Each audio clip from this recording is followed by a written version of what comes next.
नमस्कार दोस्तों, मैं हूं केशव त्यागी और स्वागत है आप सभी का केशव क्लासेस की एक और फर्स्ट क्लास में।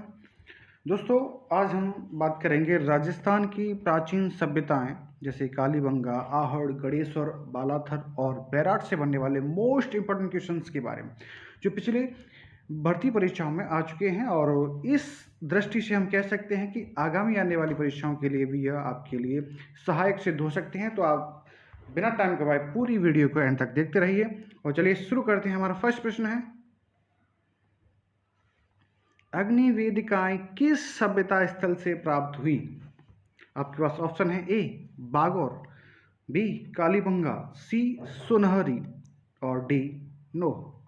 दोस्तों, इसका आंसर आपको पता होगा। अगर नहीं पता है तो मैं आपको बता दूं, कालीबंगा का जो गढ़ी क्षेत्र था, गढ़ी क्षेत्र के दक्षिणी भाग में दो चबूतरे थे, जिन चबूतरों पर टोटल बात की जाए तो अग्नि वेदिकाएं 8 थी। और जो प्रश्न में अधिकांश पूछा जाता है वो 7 थी। उसका रीजन ये है कि जो चबूतरा था दो, उनमें से एक जो चबूतरा था पूर्वी भाग में, उसमें 7 वेदिकाएं थीं और एक जो पश्चिमी भाग में था उसमें एक अग्नि वेदिकाएं या अग्निकुंड पाया गया। तो टोटल अधिकांशतः पूछा जाता है 7 में, लेकिन एक अगर इसको सम्मिलित करके पूछा जाए तो कितनी होती हैं? 8। और यह कालीबंगा सभ्यता स्थल से प्राप्त हुई थी अग्नि वेदिका। तो करेक्ट ऑप्शन है आपका बी कालीबंगा। अगला प्रश्न है, गोरे एवं कोठे किस सभ्यता से प्राप्त हुए? ऑप्शन बैराट, बालाथल, आहड़ और रंगमहल। गोरे एवं कोठे आहड़ सभ्यता से प्राप्त हुए थे। ये मध्यभांड थे, दो गोरे एवं कोठे। अगला प्रश्न है आपका, यह प्रश्न गणेश्वर सभ्यता से है कि गणेश्वर सभ्यता रेडियो कार्बन पद्धति के अनुसार गणेश्वर सभ्यता का कालक्रम है, यानी कि जो रेडियो कार्बन पद्धति है उसके अनुसार गणेश्वर सभ्यता का जो कालक्रम है वो कितना माना जाता है, यह आपको बताना है। तो करेक्ट ऑप्शन ए 2800 ईसा पूर्व, रेडियो कार्बनिक पद्धति के अनुसार। यह ताम्र युगीन सभ्यता मानी जाती है और इसमें तांबे का 99% उपयोग किया जाता था। यह सबसे यानी जो ताम्र युगीन सभ्यता है उनमें सबसे प्राचीन सभ्यता मानी जाती है गणेश्वर सभ्यता को। तो इसका कालक्रम 2800 ईसा पूर्व है। अगला प्रश्न है, प्राचीन युग की चित्रशाला किसे कहा जाता है? ऑप्शन बैराट, बी करदड़ा, सी ओजियाना और डी रेड। तो प्राचीन युग की जो चित्रशाला कहा जाता है वह कहा जाता है बैराट को। तो करेक्ट ऑप्शन है ए बैराट। बैराट बैराट को प्राचीन युग की क्या कहा जाता है? चित्रशाला कहा जाता है। अगला प्रश्न है,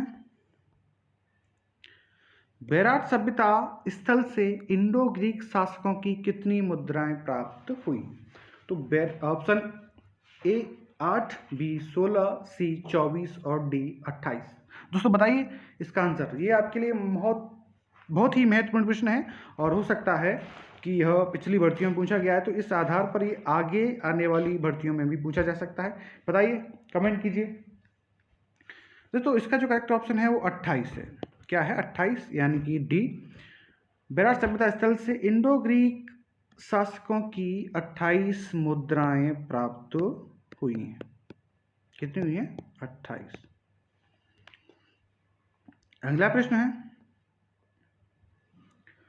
हुड शासक मिहिरकुल ने किस सभ्यता का विध्वंस किया था? ऑप्शन ए आहड़, बैराट, सोनारी और गिलंड। तो हुड शासक मिहिरकुल ने बैराट सभ्यता का विध्वंस किया था। मिहिर कुल ने किसका विध्वंस किया था? तो बैराट सभ्यता का विध्वंस किया था मिहिर कुल ने, जो कि एक हुड़ शासक थे। अगला प्रश्न है, दोहरी रक्षा प्राचीर के प्रमाण किस सभ्यता स्थल से मिले हैं? लगभग दोस्तों इसका आंसर आप सभी को पता होगा अगर आपने सभ्यता को थोड़ा सा भी नज़र से देखा है। तो बिना टाइम गवाए मैं बता देता हूँ, कालीबंगा में, ये जो कालीबंगा सभ्यता है उसमें दोहरी रक्षा प्राचीर के प्रमाण प्राप्त हुए थे। कालीबंगा सभ्यता में 2 नगर थे, एक था गढ़ी क्षेत्र कहा गया है जिसे, और दूसरा था पूर्वी भाग में नगर क्षेत्र। यहाँ पर संपन्न लोग रहते थे गढ़ी क्षेत्र में, और यहाँ आम जनता निवास करती थी। इन दोनों ही क्षेत्रों के चारों ओर दोहरी रक्षा प्राचीरें पाई जाती थी, और ये रक्षा प्राचीरें कच्ची ईंटों से बनी थी, और ये कच्ची ईंटों का अर्थ है कि सूर्य के ताप से पकी हुई ईंटें। अगला प्रश्न है, कालीबंगा संग्रहालय की स्थापना कब की गई? तो ऑप्शन है आपके पास 1952, 1956, 1961 से 62 और 1985 से 86। तो इसका करेक्ट ऑप्शन है 1985 और 86 में कालीबंगा संग्रहालय की स्थापना की गई। जो कालीबंगा जो संग्रहालय है उसकी 85-86 में की गई थी, और मैं बता दूं आपको कि 1952 में यह एक घोष द्वारा इसका खोज किया गया, और इसका उत्खनन 1961 से 1969 तक हुआ। इस उत्खनन में यहाँ से जो भी वस्तुएं प्राप्त हुई उनके संग्रहालय या स्टोर के लिए 85 और 86, 1985-86 में संग्रहालय का निर्माण किया गया। तो यहाँ करेक्ट ऑप्शन है कालीबंगा संग्रहालय की स्थापना 1985-86 में हुई। अगला प्रश्न है, किसके अनुसार आहड़वासी कृषि से परिचित थे? तो गोपीनाथ शर्मा, दशरथ शर्मा, हन्ना रीड या ए स्मिथ? इसका करेक्ट ऑप्शन है गोपीनाथ शर्मा आहड़वासी कृषि क्षेत्र से परिचित थे। अगला प्रश्न है, गणेश सभ्यता की खोज कब की गई? तो गणेश सभ्यता की खोज 1972 में की गई थी। दोस्तों इसके लिए मैं आपको एक ट्रिक बता देता हूँ, वो है कि खोज 72,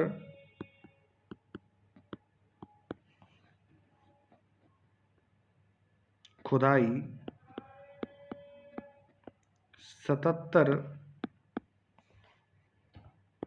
तांबा और पत्थर पुरातत्व का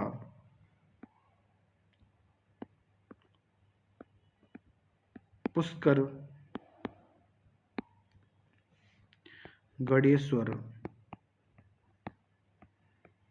सीकर,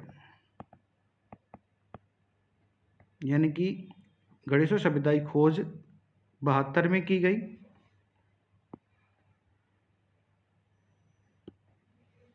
खुदाई 77 में की गई,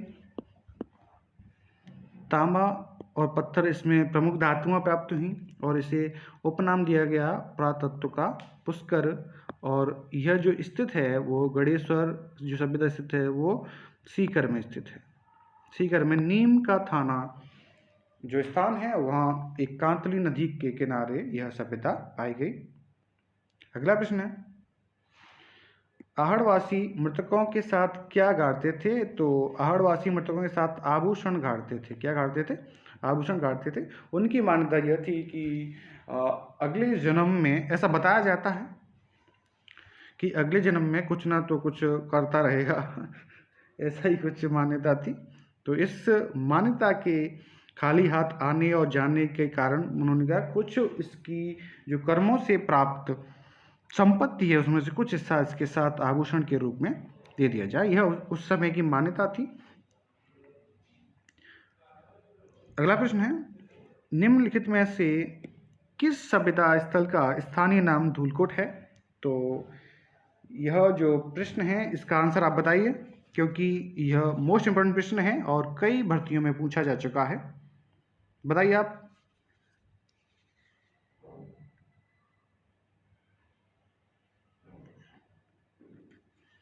ए सोथी, बी आहड़, सी ईसवाल और डी खुलासा। जल्दी कमेंट कीजिए। दोस्तों इसका करेक्ट ऑप्शन है आहड़। आहड़ सभ्यता को स्थानीय भाषा में धूलकोट कहा जाता है। धूलकोट कहा जाता है और यह उदयपुर में स्थित है। उदयपुर में स्थित है। और दूसरा, और मैं आपको बता दूं, इसे ताम्र नगरी भी कहा जाता है। ताम्र नगरी आहड़ को कहा जाता है। गणेश्वर को ताम्र सभ्यता की जननी कहा जाता है। अगला प्रश्न है कि जो भी मैंने बताया था कि ताम्रयुगीन सभ्यताओं की जननी किसे कहा जाता है, तो यह गणेश्वर को कहा जाता है। गणेश्वर को कहा जाता है ताम्रयुगीन सभ्यताओं की जननी। और ताम्र नगरी मैंने बताया था आहड़ को कहा जाता है। इन दोनों को आप विशेष ध्यान रखें। कभी कभी विद्यार्थी इन्हीं प्रश्नों में कंफ्यूज हो जाती हैं और आंसर को गलत करके आती हैं। अगला प्रश्न है, किस सभ्यता से कच्ची ईंटों से निर्मित आयताकार चबूतरे के प्रमाण मिले?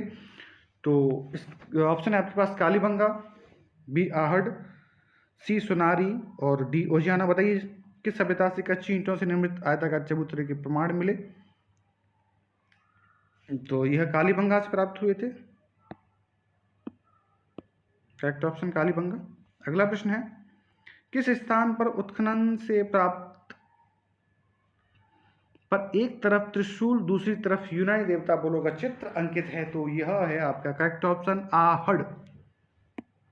यहाँ सिक्के के एक तरफ त्रिशूल था और दूसरी तरफ एक यूनानी देवता अपोलो का चित्र था और इसके चारों तरफ यूनानी भाषा में कुछ वाक्य लिखे हुए थे।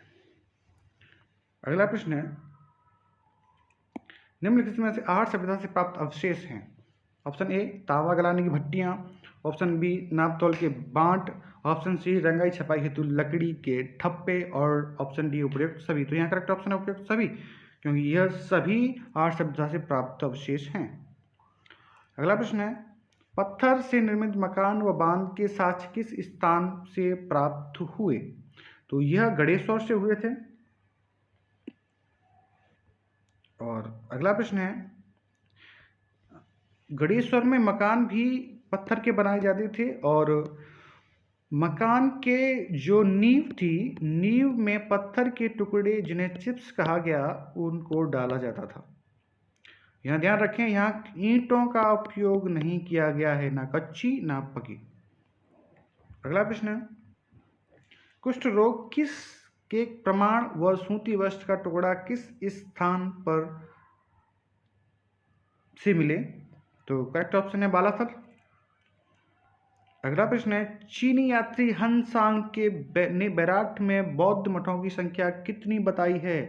तो बौद्ध मठों की संख्या 8 बताई है चीनी यात्री हनसांग ने। अगला प्रश्न है, कालीबंगा सभ्यता से अत्यंत क्रिया को कौन सी विधि के प्रमाण मिले हैं? तो यहाँ तीनों प्रकार की, यानी जो पूर्ण समाधान, आंशिक समाधान, कलश समाधान, तीनों की प्राप्ति हुई है। तो यहाँ जो करेक्ट ऑप्शन होगा वो उपयुक्त सभी, और समाधान भी यहाँ इन्हीं तीनों प्रकार से किया जाता था सभी। अगला प्रश्न है, गणेश्वर स्थल किस नदी किनारे स्थित है? तो गणेश्वर कांतरी नदी किनारे स्थित है। यह नीम का थाना स्थान जो कि वर्तमान में सीकर जिले में स्थित है, वहाँ स्थित है। अगला प्रश्न है, भीम डोंगरी गणेश्वर डोंगरी राजस्थान के किस स्थान से संबंधित है? ऑप्शन है आपके पास गणेश्वर सभ्यता, बी बैराट सभ्यता, सी आहड़ सभ्यता और डी कालीबंगा। यह बेराठ सभ्यता से संबंधित है। करेक्ट ऑप्शन बी बेराठ सभ्यता। दोस्तों यहाँ बताया जाता है कि ये जो भीम डोंगरी है और गणेश्वर डोंगरी जो भी है, भीम डोंगरी, यह महाभारत काल में भीम के द्वारा उत्पन्न की गई थी। इसके पीछे एक कहानी है कि जैसे महाभारत काल में जब वो पांडव अज्ञातवास का अपना काट रहे थे, उस समय जो पांडवों की पत्नी थी, वो क्या नाम था उसका,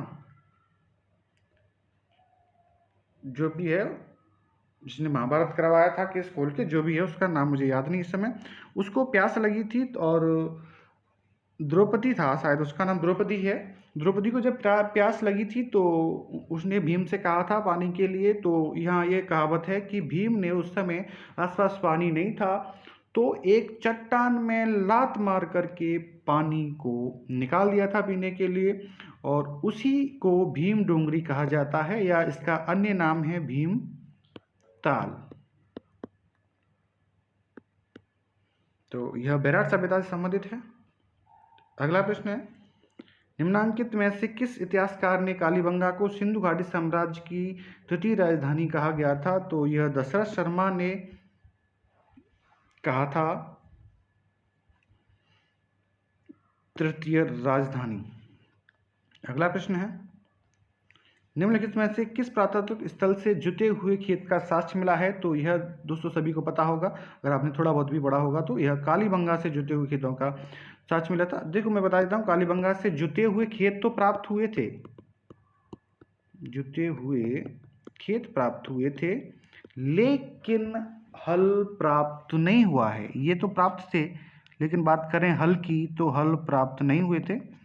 हल से जुते हुए हल्की लकीरें प्राप्त हुई थी, लकीरें प्राप्त हुई थी, जब ऐसे ऊंट की अस्थियां भी प्राप्त हुई थी, दोहरे फसलें, दोहरी फसल प्राप्त हुई थी, के अवशेष प्राप्त हुए थे, ये अन्य चीज़ें प्राप्त हुई थी, लेकिन हल प्राप्त नहीं हुए थे। हल से जुते हुए खेतों के साक्ष्य प्राप्त हुए थे।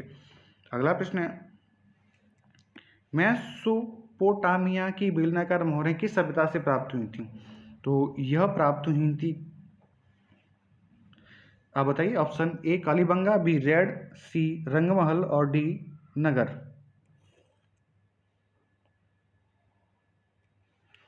कालीबंगा से प्राप्त हुई थी। Correct option Kalibangan. कालीबंगा के बारे में मैं बता दूं, यहाँ जो मोहरें प्राप्त हुई थी, एक तो आपकी ये डिजाइन की मोहर प्राप्त हुई थी बेल, दूसरी वृत्ताकार प्राप्त हुई थी, तीसरी वर्गाकार प्राप्त हुई थी, और चौथी ये जो बेलनाकार मोहर थी मेसोपोटामिया की, वो प्राप्त हुई थी, या आयताकार है।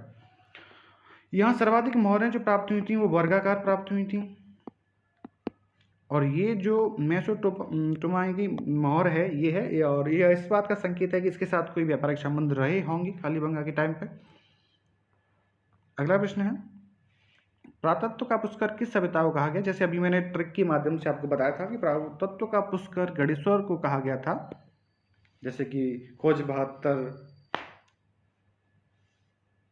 खुदाई 77, तांबा पत्थर, पुरातत्व का पुष्कर और गणेश्वर सीकर, यह गणेश्वर सभ्यता को कहा गया पुरातत्व का पुष्कर उपनाम से जाना जाता है। अगली बात करते हैं, गणेश्वर सभ्यता से प्राप्त उपकरणों एवं पात्रों में कितने % तांबा प्राप्त होता है? तो यहाँ जो करेक्ट ऑप्शन है वो 99% तांबा प्राप्त होता है लगभग, यानी कि तांबा का शुद्ध तांबे के साक्ष्य या बर्तन प्राप्त हुए हैं। अगला प्रश्न है, मछली पकड़ने का कांटा किस सभ्यता से प्राप्त हुआ? तो मछली पकड़ने का कांटा भी गणेश्वर सभ्यता से ही प्राप्त हुआ है। यह प्रश्न कई बार आ चुका है, तो यह मैं कहूँगा मोस्ट इम्पोर्टेंट प्रश्न है, तो आप ध्यान रखें इसका। तांबे के बर्तन और अन्य साक्ष्य, पानी पीने का जो मग होता है, जग बोल सकते हैं कुछ भी, वो भी प्राप्त हुआ था, लेकिन वो इतना मोस्ट नहीं है। यह प्रश्न बार बार पूछा गया है। अगला प्रश्न है, तो दोस्तों कैसा लगा आपको हमारी वीडियो और प्रश्न? अगर आपको अच्छे लगे हों तो चैनल को सब्सक्राइब करें, लाइक करें, शेयर करें। नमस्कार, फिर मिलते हैं अगली वीडियो में, तब तक के लिए नमस्कार।